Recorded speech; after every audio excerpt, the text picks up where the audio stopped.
Lockdown पर केंद्र सरकार की सबसे बड़ी छूट, फंसे छात्रों और मजदूरों को वापस लाने की मिली इजाजत। केंद्र सरकार ने लॉकडाउन के दौरान अब तक की सबसे बड़ी छूट देने का ऐलान किया है। इसके तहत केंद्र सरकार ने लॉकडाउन में फंसे छात्रों, मजदूरों, श्रद्धालुओं और पर्यटकों की निकासी को लेकर आदेश जारी किए हैं। केंद्र ने कहा कि राज्य इनकी निकासी के लिए एक नोडल एजेंसी बनाए। स्क्रीनिंग करने के बाद जिन लोगों में कोरोना के लक्षण नहीं है उन्हें अपने राज्य जाने की इजाज़त मिलेगी। इसके साथ ही कहा गया है कि लोगों को ले जाने वाली बसों को भी सैनिटाइज किया जाए। जो भी लोग अपने होम एरिया में जाए उन्हें पहले क्वारंटाइन में रखा जाए। 4000 के पार पहुंचा गुजरात में कोरोना संक्रमितों का आंकड़ा, हुई 197 की मौत।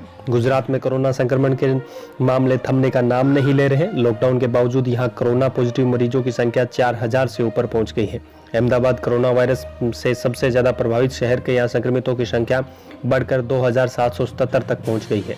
गुजरते 24 घंटों में गुजरात में संक्रमण के 308 नए केस दर्ज किए गए हैं और 16 लोगों की मौत भी हुई है। अब तक यहां कोरोना वायरस संक्रमण की वजह से 197 लोगों की भी मौत हो चुकी है। मशहूर अभिनेता ऋषि कपूर की तबीयत हुई खराब, मुंबई के अस्पताल में है भर्ती। बॉलीवुड के दिग्गज अभिनेता ऋषि कपूर को मुंबई के सर एन रिलायंस फाउंडेशन अस्पताल में भर्ती करवाया गया है। उनके भाई और जाने माने एक्टर रणधीर कपूर ने इस खबर की पुष्टि की है। रणधीर कपूर ने न्यूज एजेंसी को बताया कि भाई ऋषि कपूर अस्पताल में है। वह कैंसर से पीड़ित है और उन्हें सांस लेने की समस्या हो रही है, इसलिए उन्हें अस्पताल में भर्ती कराया गया है। इस समय अस्पताल में नीतू सिंह ऋषि कपूर के साथ है। कयासों पर विराम, टला खतरा, पृथ्वी के पास से गुजरा विशाल एस्ट्रॉयड।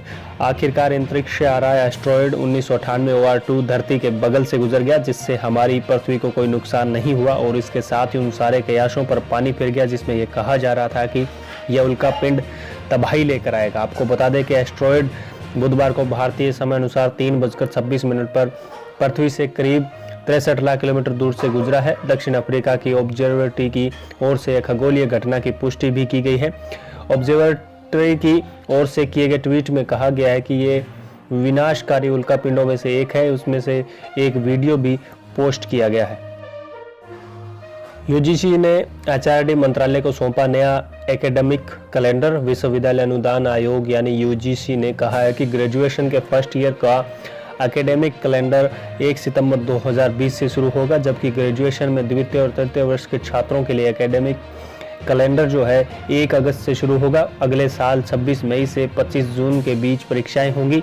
1 जुलाई से 30 जुलाई के बीच गर्मियों की छुट्टियां होंगी। यूजीसी ने बताया कि अगले साल का सेशन 1 अगस्त 2021 से शुरू होगा।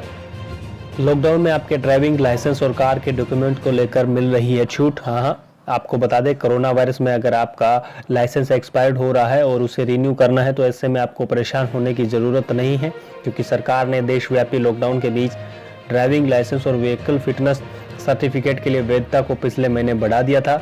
सड़क परिवहन व राज्य मंत्रालय ने कहा है कि मोटर व्हीकल एक्ट और सेंट्रल मोटर व्हीकल रूल्स के संबंधित दस्तावेजों के लिए वैधता 30 जून 2020 तक बढ़ा दी गई है। कोरोना वायरस से लड़ाई के लिए गृह मंत्रालय जारी करेगा नई गाइडलाइन, 4 मई से होगी लागू। जी हां, आपको बता दें केंद्रीय गृह मंत्रालय ने बुधवार को कहा कि कोरोना वायरस से लड़ाई के लिए नई गाइडलाइंस 4 मई से लागू होगी। गृह मंत्रालय की प्रवक्ता ने आधिकारिक ट्विटर हैंडल से ट्वीट कर कहा कि इन गाइडलाइंस में कई जिलों में विभिन्न प्रकार की छूट दी जा रही है। उन्होंने कहा कि आने वाले दिनों में इससे जुड़ी जानकारी दी जाएगी।